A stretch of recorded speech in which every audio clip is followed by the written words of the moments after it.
Boys, how excited are you? We have a movie that's getting Oscar buzz. It stars Leo DiCaprio. It's made by one of the greatest storytellers we have walking planet Earth. It is quite a movie week. Welcome to this week's episode of One Box Office Bud After Another. Alche, Kellerman, are you guys excited? As much as I love that title, I know Kellerman doesn't. I haven't been so excited for a movie. This is my number one movie. It has been my number one movie all year. I am so excited. P.T. Anderson is like a top three for me. Top three filmmakers. Why didn't you draft it? Because I didn't think it was going to make a ton of money. But doesn't mean I'm not incredibly excited about the movie itself. It's going to be incredible. I don't think Leo would sign on. He's been waiting, biding his time through the P.T. Anderson experience until this one came into the zeitgeist. It's going to be an experience. Kellerman? I'm also excited for it, but it looks weird. I don't really know what to expect. Paul Thomas Anderson is kind of hit or miss for me. So hit or miss. We will the hits are big hits. Where is he missing? There are a couple misses. Time out. When? Where? How? We will get into Paul Thomas Anderson. We will get into Leo. We will get into One Battle After Another and how we all feel about it. That's the movie we're breaking down today and excited to talk about it. If this is the first time you're seeing the show, welcome to the channel. Feel free to like, subscribe, help the channel grow. The three of us are in a box office fantasy league. We've each drafted 5 movies. Whoever makes the most money in the worldwide box office wins said league. And this weekend in particular kind of cemented that yours truly, the man you're hearing if you're listening, the man you're watching if you're watching, I am not winning this league for a second consecutive year. Sure not. It's not happening, folks. It's not. Because this weekend we had Demon Slayer taking number one at the box office once again, up to $555 million worldwide. Number 2 was him. Thank you very much. 13.5 domestically, yet to come out internationally. What a juggernaut. 3 was Conjuring, 13 up to 398 worldwide. 4 was something about an old TV show that's coming back and no one cares about it. 59 million worldwide for Downton Abbey. And number 5 59 million, baby! Number 5 was The Long Walk, 6.3, 25.5. We've been recounting and counting all of the numbers all season long, yelling at each other about the standings, and neither of us are close to first place. Dangles, thanks to The Conjuring, holds that title, and Henry, thanks to Demon Slayer and a litany movies yet to come, including one next week, is on the prowl to first place. Gentlemen, I think we can safely say this. How disappointed are you in your showing in the Box Office Fantasy League Year 2? I think I did a great job 2 years in a row. I came in second last year. If I come in the top 3 again, I'll feel pretty validated personally. I don't think you're falling. You will in not the be top coming 3. in the top 3. You will not be in the top 3. I think Henry's gonna by like the end of November. Henry's gonna have taken the title already. I don't think it matters what the indie pick is. For those of you at home who don't know what the indie pick is, we pick a 6th movie in our fantasy box office league. That is sort of the indie category. It cannot go over $150 million at the box office, or it doesn't count. But if the closest to the pin, the closest to $150 million, gets a $500 million bonus, which is an egregious bonus at this stage in the game. It's pretty safe to say it's relatively egregious. I think 250 to 300 would be better, but I don't think it's going to matter. Henry still got Wicked 2, still got Zootopia. He's off to the races. He's got anything could happen. Also, wait a second. So, Downton Abbey was your indie pick, right, Cheese? And him was yours, Tony? Yes. So yes, it was. You're both trying to get as close to 150 million as possible. Where's Downton Abbey at? Do we know? 59. 59. That's its total so far? 59 Correct. over 2 weeks. And him landed somewhere around 13 million for the weekend? Yeah. 13. Worldwide, baby. Not 59. Wow. Yeah, and that indie category is still up to debate. We'll be talking Who's about in that the lead as the on weeks that? go on. What did I know is what you did TJ last right summer? now. 66. Yeah, the lead is still TJ right now. Still an achievable number. I don't think him is going to get there, but we shall figure that part of it out. Excited to keep talking about movies with you guys moving forward. Excited that we all got the over-under for him drastically wrong. We've all fallen again in the over-under category. We'll be picking an over-under for One Battle After Another. But before we move off the standings, before we move off last week, Kellerman and I did see him in the movie theater to try and help my box office total go up a little bit. Kellerman, my man, have the floor. I have a lot to say about this movie, but let's start with you. What did, being the horror movie buff here, what did you think of Him? You know, I definitely liked it more than some of the people I read reviews by. It got trashed pretty hard in everything that I read. There were a lot of things I liked about it. I did not think it was a particularly great movie. Personally, for me, I think it needed more football and more horror. So more of the movie. Yeah, well, there was plenty of movie. There was lots of drama between the two main characters, both of whom I thought were fantastic. You thought Marlon Wayans and Tyreek Withers were good? I did. I thought they were both really great. But boy, did the story not really come together for me. Tony, what did you think of Marlon Wayans and Tyreek I'm surprised Withers? you have so much to say about it, Tony. I don't have that much to say. I didn't think there was much to say about it. Interesting. I went opening night, and I was very happy because when you go opening night, especially at AMC, they usually have giveaways. I have a Naked Gun poster hanging on the wall, and on the other side of this wall, I have a 28 Years Later poster. Very excited that I'm getting all these collectibles like I'm a child with a Happy Meal at McDonald's. Sure. I was so excited at Him because they gave out like season previews of the team. Oh, that's cool. That's cool. And there's a schedule in here. There's an interview. They do an interview scene in the movie. The interview's printed in here. There's posters. There's a bunch of game day footage. There's stats from their college days. That's cool. They went all out for this program. And let me tell you, folks, this is the best part of my movie going experience to go see Him. That tracks. I got in trouble on this podcast a few weeks ago from the people I'm recording with and the people who run this show in the background. I got in trouble because I said a movie was a piece of shit. And we had a conversation about how we need to be nicer about the movies. Like, we can still be honest and true, but we just need to be nicer about the movies that we cover here. I am going to be fully honest here. Him is a piece of shit. And it made me so angry when I was in the theater watching this movie, because this movie is right up Tony Squares' alley. It's about football. It's about the drama between a man who's on top and an underdog trying to get that throne. It has horror elements. It's kind of spooky in a way. It has all these metaphors hanging around in it, and it does not check any of the boxes that it tries to check here. And I don't know who did it wrong, whether it's the writer, whether it's the director, whether it's the cinematography. I agree with you. The actors are trying their best, but there is nothing here that makes sense in any way, shape, or form of this movie. Because even when we start out, Kellerman, I was so excited. The first scene is young Tyreek watching Marlon Wayans' character on the television screen win a big game, and the father's there, and they're watching it together. And we see immediately, like, Marlon Wayans' characters get hurt, and the father turns his son's eyes to the camera. Watch this, son. This is how you power through. This is how you become a man. And, like, the dad's wearing a gold cross, the necklace that comes down, and the camera zooms in on it. This whole entire movie is built on metaphor. This is the new version of Gladiators. And instead of the Emperor Caesar, it's now the old white man owner. And we're still powering through and putting our family on our back, putting our bodies on the line to get through it. As we're meeting these crazed fans that love Marlon Wayans' character, like, so much metaphor over and over again is in this movie that it just weighs the whole thing down. This movie, I believe, is trying to say some grand message, and this whole entire time it's taking so long to paint around the message that it forgets the message it's trying to say. Because when you're watching the actual story of this movie from A to B to C to D, the actual plot of this movie, you're lost 97% of the time. We skate over so many big things that happen to all of these characters, and suddenly he wakes up the next day and nothing affects him from the previous day prior, and nothing linear happens in this movie, in a movie that is directly linear. It is 7 days of these two men together with a big thing happening at the end. It is like a dream sequence for about 90 minutes of this movie, and none of it works at the end. And a smarter man than me, online, he puts movie reviews all the time, He said that they were trying to make some type of a David Lynch movie with this.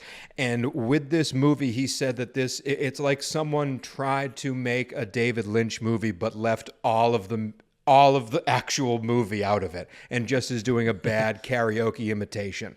It is such a piece of shit movie that I was so disappointed by the end of it. Not that it did bad on my fantasy team, not that it, underperformed. I'm not going to win the league because of it. Put all that aside. As a moviegoer, no one should go and see this movie. And I guarantee you, to wrap it all up, we talked a few weeks ago how Jordan Peele fired his creative team because they couldn't get weapons when they were auctioning that script out. I think that is a wrong story. I think he fired his creative team because instead of weapons, they brought him fucking him. And it's that bad. So we're going to do a box office rating, a box office score. TJ's making us put a 3 next to him because of how well it did at the box office compared to its budget. I'm saving a 0. I don't know. TJ knows the numbers. I'm saving 0 for when a movie is like Tuck Everlasting, like I want to leave. I'll give it a 0.5. So altogether to me, him is a 3.5, with 3 of those points coming off of $13 million domestically. That's my review. Well, Yikes. that's great. Let's move into something way more exciting and potentially the best filmmaking of the year in one battle after another. Yeah, we'll see. Why are you so hesitant to get excited about this movie? Because I've been let down by Paul Thomas Anderson before. I'll tell you why he's hesitant. And I've been Alex let Alche. down by Wes Anderson before, but I still am open to the next round I've of been Wes. let down by Wes Anderson less often. So we get let down by Andersons from time to time, Sure. So that's true. Paul Thomas Anderson probably left us with 2 movies in a row that might be some of the most, like, people talk about these movies in such high esteem, use them as examples for various things in The Master and There Will Be Blood. That 1-2 punch is a Hall of Fame 1-2 punch. Since then, we have The Phantom Thread, Licorice Pizza, I love The Phantom Thread, and Inherent Vice. 3 movies that, whether you like the acting or not, did not live up to any of the hype that surrounded them. So that's why when I saw the trailer for One Battle After Another, the first trailer, I was like, oh, this looks cool. And the snowball effect that it has had since then, and now that it is, as Alche said, the most anticipated movie of the year, came out of left field for me. I am ready to be seated for this one, but I'm basing it on everyone else going, dude, you can't wait to see this movie. So it didn't sell me off the beginning. Exactly. The trailer looks interesting, but I wasn't like, oh, I can't wait for that to come out. You guys are crazy. All the Oscar buzz and all that stuff is way more appealing to me than anything I've seen in the trailer. And this, truly, every actor that's in it, I've only seen them do amazing standout performances in the past. So, I mean, it's a real incredible cast. And great cast. How could you not be interested in it? Yeah. Yeah, no, When we Sean got Leo, we got Sean Benish. Penn is, when Sean Penn is saying yes to something, he doesn't say yes to something unless it's like truly worth his time at this point. Yeah, this dude doesn't act anymore. You know what I mean? That's true. That's true. I will say I don't exactly know what it's about still, even though I've seen the trailer 100 times. Who cares? Well, I think that's important. Why do you need to know what it's about? Go in and enjoy it. Kellerman, it's about One Battle After Another. It's in the title. Another. Oh. If you go to IMDb, I actually noted this in my notes. If you go to IMDb and they always say like, The Conjuring, horror, thriller, and it gives you a couple of genres that the movie's going to sit under, there are 6 genres on the IMDb genre scale. Dark comedy, action, drama, thriller, history, like it has. So it gets all of it. Kellerman, it's a slice of everything, my friend. Sign me I'm the excited. F up. We'll see.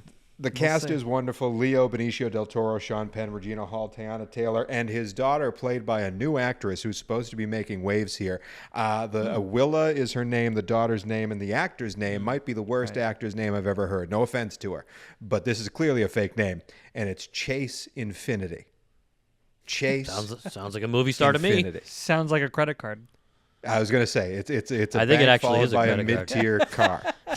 She opened her wallet and picked a name. Yeah, her mom was Chase like, Infinity. all right. But yeah, Alche, you're pumped for this one. Oh my God. Oh my God. Again, if Leo's signing on to this, he was offered Boogie Nights way back in the day, and turned it down. I think he waits, he plots, he waits, and then he signs on to something that he knows is going to be the next big thing. And I just really believe that we're going to see character actor Leo just based on the trailer. I mean, those glasses are absurd, and I cannot wait for people to start wearing them because he's going to win the Oscar for this movie. Like, I have such high hopes for this movie. Paul Thomas Anderson is an absolute genius, whether you liked Phantom Thread or not. Whether you liked Licorice Pizza or not, there's no denying that his filmmaking skills are arguably the best we have. He's up there with like the top other 3, 4, 5 filmmakers that we have. This dude keeps pushing boundaries. I'm going to go to the Vista to see this movie because you have to see it in VistaVision. Apparently, it's the first movie since 1961 to be filmed in VistaVision. Like, come on, guys. He's doing some crazy shit with this one, and I think it's going to be really, really special. Yeah, I am again. It certainly has a shot. Yeah, the slow roll of this thing kind of lost me on it, but I am very pumped to see it now. And frankly, when was the last time we had a movie with this much buzz going into it? Was it Sinners? Was it Weapons? That's the level that I'm getting. It's been Sinners, it's been Weapons, and now this. Absolutely. Way more for this, in my opinion, ahead of time. Yeah. Oscar-wise, yeah, for sure. Well, you got a filmmaker who consistently turns out Oscar buzz, so it makes sense. Again, though, those last 3 were not good. Phantom Thread was I excellent. agree. I don't even like The Master. And I know you guys disagree, but sorry. Yeah, Get out of town. There Will Be The Blood Master. was the last good one for The me. Master is a fantastic movie. We don't need to get into all that. That's why we're not doing a debatable. top 3 Paul Thomas Anderson conversation. What is your because what is your favorite? useless What talent. is your favorite Paul Thomas Anderson movie before we move into Leo? My favorite Paul Thomas Anderson movie is Magnolia. Great movie. Great. Boogie Nights probably number 2. Tony, what's your favorite Paul Thomas Anderson movie? It's it's The Master. I love Mine as well. those two. I love. Wow, those you know, two. actually, There Will Be Blood might be There Will Be up Blood's there for excellent. me for number Amazing. 1. I mean, The Master and There Will Be Blood is are up incredible. there, for sure. There Will Be Blood's unbelievable. All right. Well, we're not going to do a top 3 Paul Thomas Anderson because Kellerman treats Paul Thomas Anderson like he's making the mighty wind. Instead, we are going to be making. We've done this a couple of every times, Paul fellas. Thomas Anderson movie is better than The Mighty Wind. We've taken a couple of really excellent actors and tried to go through their extensive filmography to nail down what are the top 3 movies for this person. Now, it's very specific here. It's not just the top 3 movie they've been a part of, but rather the top 3 movie. And this week it is Leo DiCaprio. This guy has had a filmography to match up anyone's. And I went through the list, and I purposefully, for the sake of this exercise, I could have had a list of movies about 17 pages long here. I cut it down to 5, and I'm having trouble to get it down to 3. So let's dive in.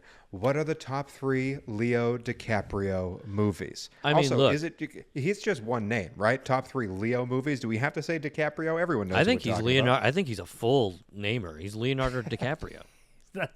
That's a full namer. He's a full namer. You wouldn't call Sean Penn Sean. You call him Sean Penn. You wouldn't call. You go Leo because it's literally because of Austin Powers because they go Leo. But I think Leonardo DiCaprio is Leonardo fucking DiCaprio.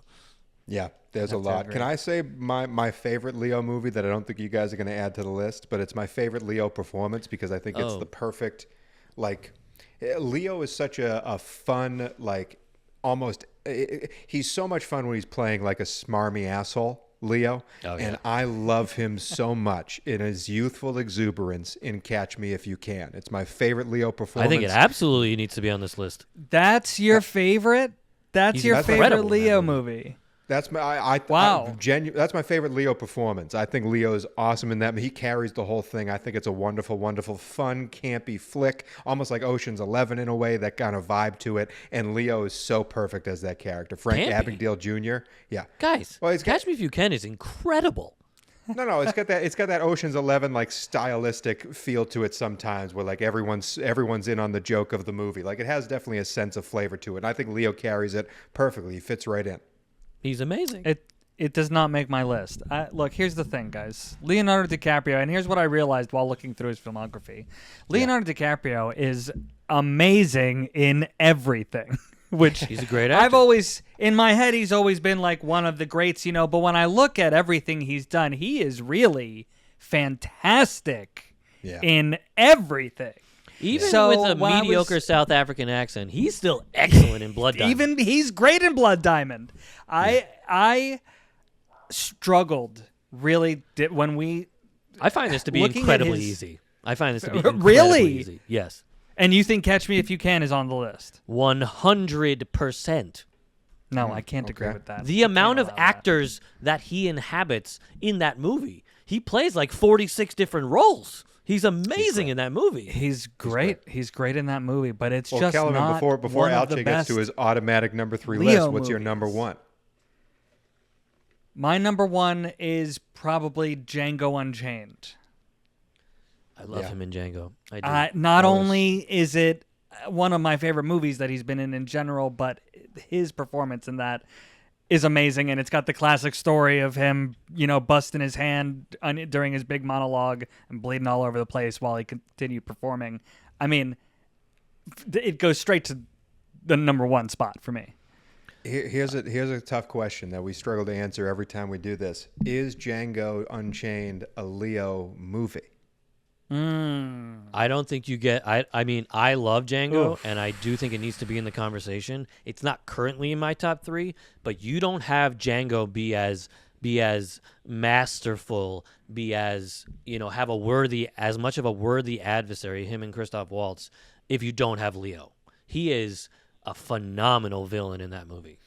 Yeah. He is, but I'm fine with it. I actually tend to agree with Tony, even though it shoots down my number 1 pick. I actually agree that is not a Leonardo DiCaprio movie, quote unquote. You know what is a Leo I would call it movie? a Quentin Tarantino movie. I'd call it a Jamie Foxx movie. I probably wouldn't call it a Leo movie.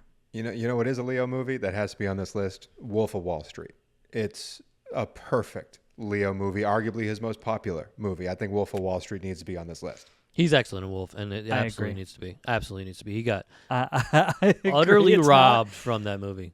He was It's amazing. not one of my personal. I mean, I say favorites. It would be 4 or 5, and not make my personal list of 3. But gosh, it just definitely deserves to be in the actual list. The what's gravitas your from the third, first then? speech on is unbelievable.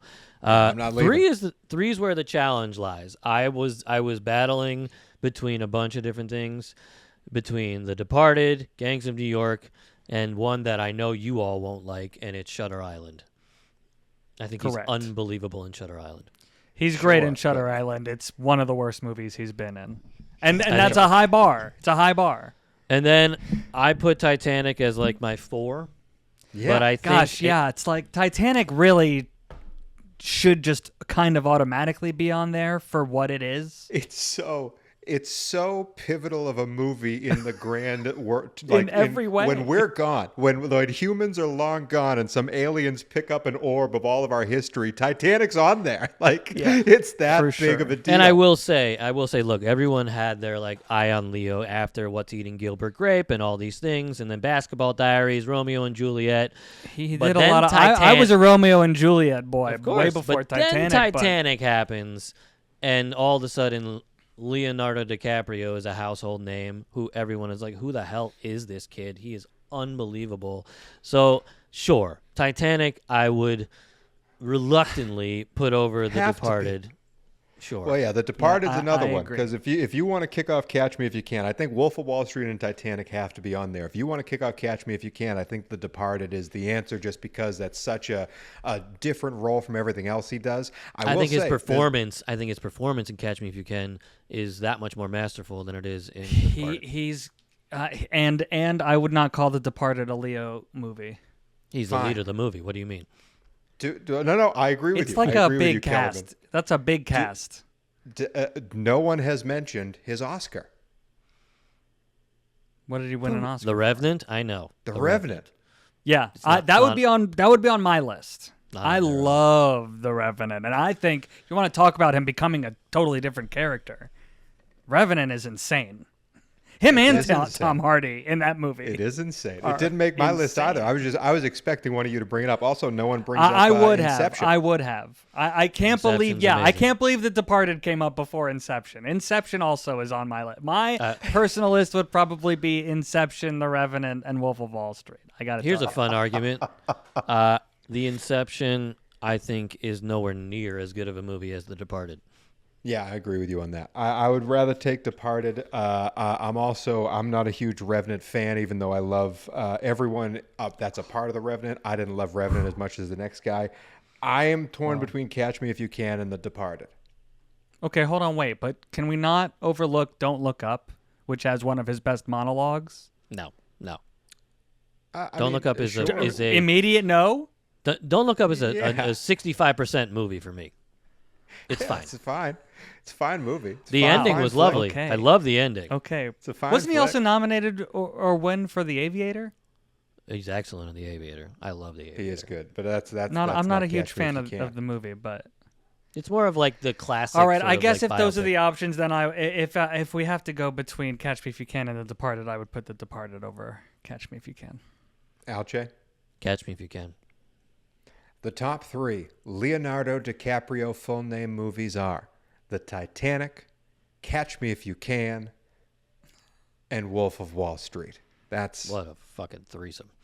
so, boys. I have a little treat for us before we move on to One Battle After Another, which Is could Leo coming out of the bathroom? Is he coming out of the Got bathroom? Leo. We usually joke about how there's no chance this movie's going to make that top 3 list. There is a chance that One Battle After Another could make that list because of how much buzz it is getting. But boys, I put together something. reconvene. I went back into the archives of the box office buzz. We've been doing this for quite a while right now. We've done a handful of Hall of Fame, like Mount Rushmore actors' top 3s. And we just nailed Leo's. Again, Leo is Titanic, Wolf of Wall Street, Catch Me If You Can. The other 3 Hall of Fame actors' top 3s. Tom Cruise, Top Gun, A Few Good Men, Jerry Maguire. Brad Pitt, Fight Club, Ocean's 11, Inglourious Bastards. And Denzel has Training Day, Malcolm X, Remember the Titans. Take the goodness. actor aside. Who's got the best top 3? Repeat them one more time. Leonardo DiCaprio. Who has the best top 3? Leonardo DiCaprio, Titanic, Catch Me If You Can, Wolf of Wall Street. Tom Cruise, Top Gun, A Few Good Men, Jerry Maguire. Brad Pitt, Fight Club, Ocean's 11, Inglourious Bastards. Denzel, Training Day, Malcolm X, Remember the Titans. I think Leo takes it. It's Brad Pitt for me. Yeah, I think it's Brad Leo Pitt or for me, Denzel too. for me. Brad Pitt for you too, Tony. Wow. I mean, all of them. I mean, I was torn, but I mean, all of them are obviously incredible actors with an incredible filmography. I was torn between Denzel Washington and Brad Pitt personally. Denzel's is pretty But- ridiculous as well. Yeah. That if the Leo top 3 had been a little different, then I might agree with you that it's Leo. But unfortunately, Catch Me If You Can is on there, so I have to go with Brad Pitt. Yeah, the Fair other enough. actor I didn't include that we've done a top 3 for was Jack Black. I hope he isn't mad that I didn't include him in that list. But Just not A less making one impressive battle. top 3. I think Shallow Hal made his top 3. One battle after another.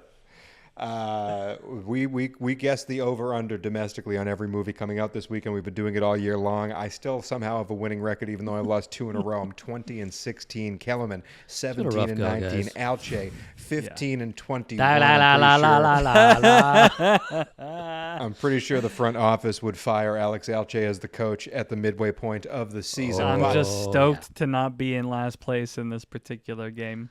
Mazel tov. he gets Kellerman. another Mazel chance tov. with one battle after another. The Leo, Paul Thomas Anderson flick. I have the number in front of me. Domestically, opening weekend, 3-day weekend. Will it make over or under $19 million? Alche, we're going to you first. That is tricky because anything with real acclaim that isn't a horror movie isn't doing well at all. But this has action. This has thriller. This has Leo. I'm going to go over because the buzz is buzzing for Leonardo DiCaprio. Over. Come on, Paul. Over at 19. Kellerman, I'm not going to lie. I have seen zero projections about this. I'm going blind off of here. What do you say, over or under 19 million?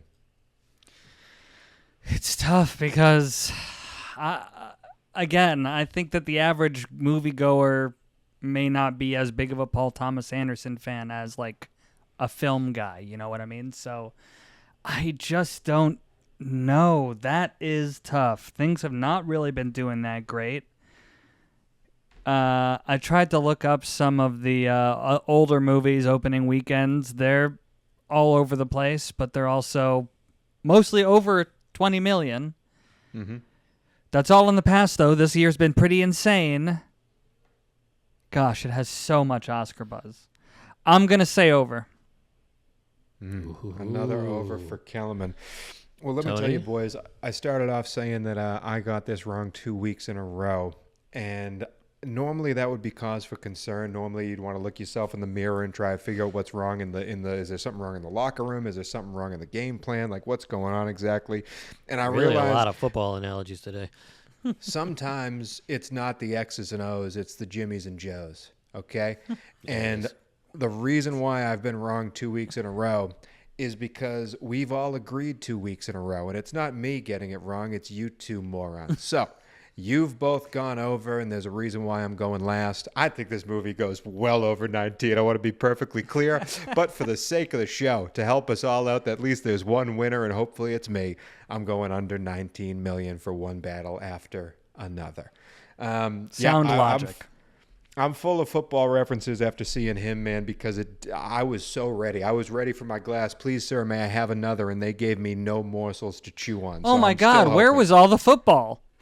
There's no football. He There threw was a no football into some nets on day one, and then that was the end of all That the movie football. stunk. I couldn't believe it came down to a fist fight and not football.